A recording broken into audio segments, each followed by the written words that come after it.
Madame Blaise Compaoré, si tu reçois ma lettre, lis-la bien avant de la poster. Dans l'écoute au peuple, ils disent vrai. On a pris l'Assemblée, on va les tout casser. Oui, on s'est mobilisé aujourd'hui pour dire non au pouvoir, pour dire non à cette dictature. Après 27 ans à la tête du Burkina Faso, Blaise Compaoré tente de se maintenir au pouvoir. La presse burkinabé a avancé déjà comme successeur potentiel le nom de son frère cadet, François Compaoré. Pour organiser sa succession, Blaise Compaoré décide de briguer un mandat supplémentaire.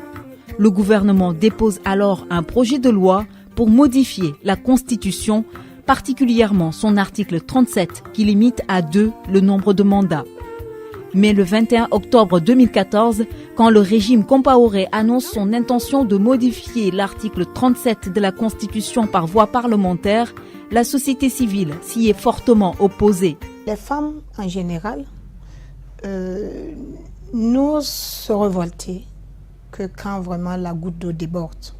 Et nous étions à une phase où, après avoir maintes fois interpellé l'exécutif d'alors de Burkina Faso sur ce risque de dérapage, sur ces dérives graves qui pouvaient occasionner une crise fratricide au Burkina Faso, nous les femmes estimons que la vie de nos enfants était en jeu.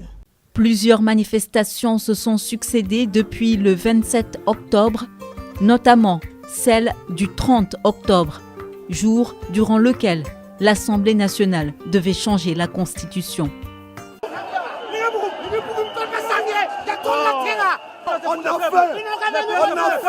On a réussi à les repousser. Des manifestants ont risqué leur vie. Je crois que les militaires qui étaient positionnés tout le long du mur de François Compaoré se sont énervés.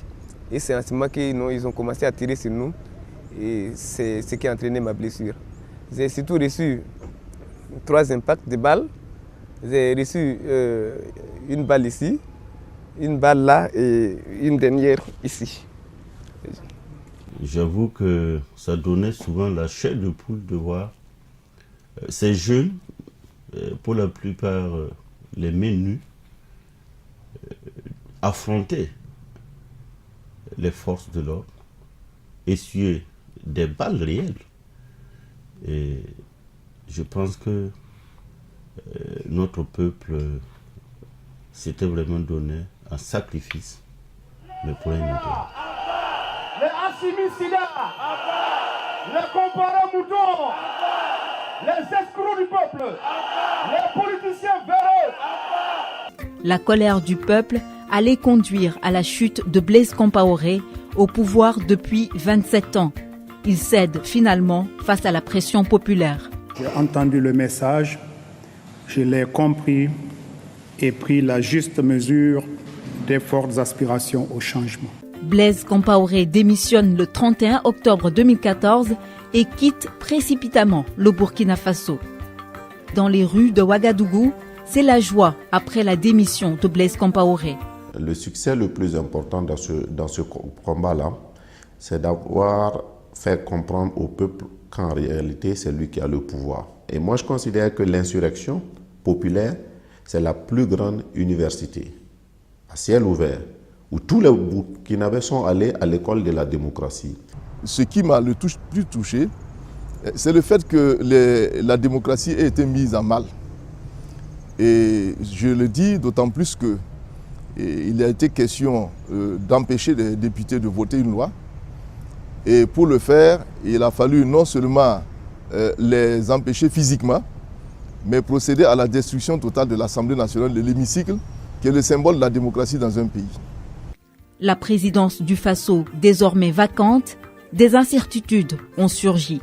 Personne n'était préparé à gérer le pouvoir d'État.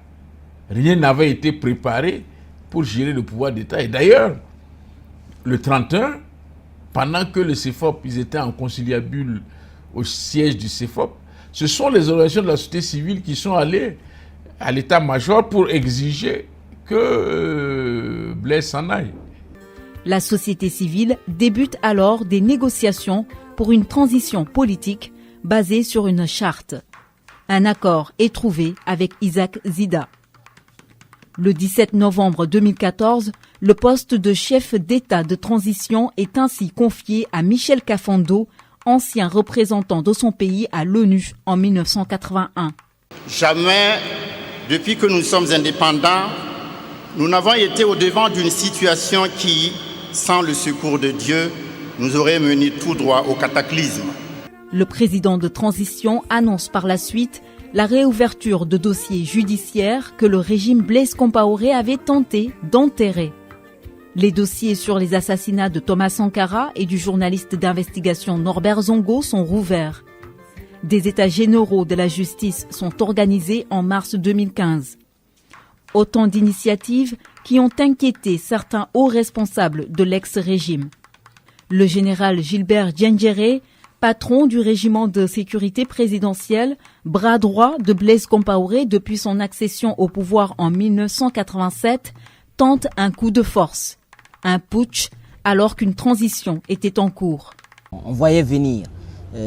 À l'époque, quand on avait fini l'insurrection, nous sommes rentrés en campagne publique et populaire dans les quartiers et notamment dans un espace universitaire dont je suis l'un des fondateurs, où nous disons aux citoyens et au peuple qu'il était impératif pour nous de nous débarrasser du RSP, sinon l'inverse se produirait. Si le peuple ne dissolvait pas le RSP allait dissoudre le peuple. La transition sera finalement rétablie. L'élection présidentielle organisée le 29 novembre 2015 est remportée par Roch-Marc Christian Kaboré. Mais l'insurrection du 31 octobre 2014 et le coup d'État du 16 septembre 2015 ont eu leur lot de victimes. Et nous avons recensé environ 439 blessés. Et sur les 439 blessés, et 432 blessés de l'insurrection populaire et du coup d'État, il y avait environ 129 personnes qui étaient en situation de besoin de soins, donc 96 personnes au niveau du coup d'État.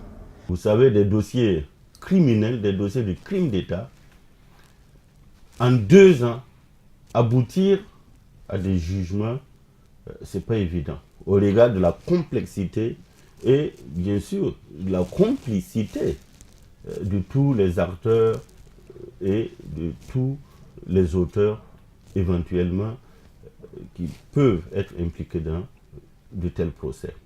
Les défis sont nombreux pour les nouveaux dirigeants burkinabés qui désormais font face à un peuple conscient de sa force.